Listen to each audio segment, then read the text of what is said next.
Shalom.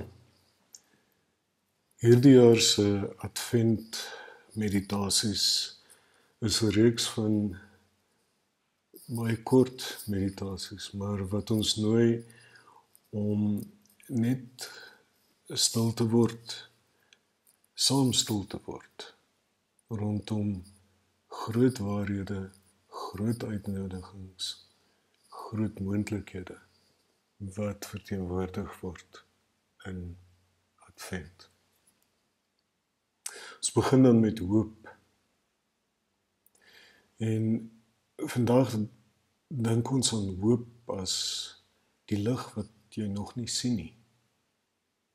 Daarom nooi ek jou nou, word rustig, gemaklik, daar waar jy sit.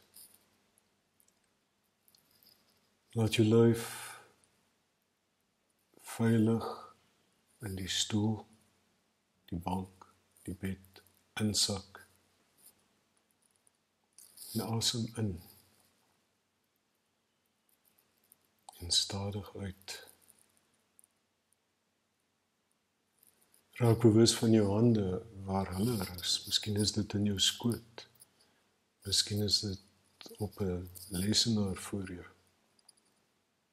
Palms na bo, gereed om te ontvang.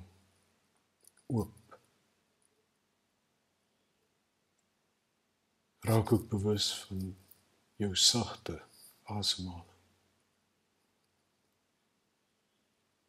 Hoop begin hier. Hoop begin in die stilte wat nie verduidelik hoef te word nie. Dalk selfs in donkerheid wat nie leeg is nie, maar vol geringe, warm moontlikhede. Dink aan 'n saad diep onder die grond. Jy sien dit nie, jy hoor dit nie, maar dit leef. Dit druk stadige pad oop, sonder haas, na bo. Net so leef hoop in jou.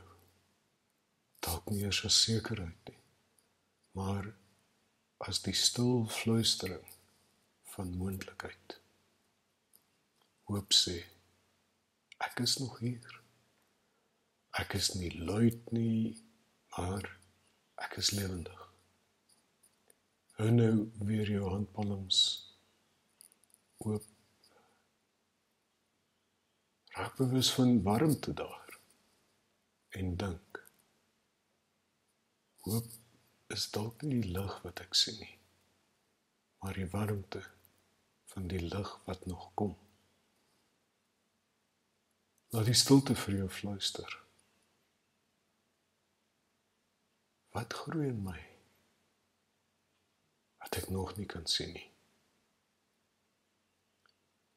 Bly nou net 'n oomblik hier,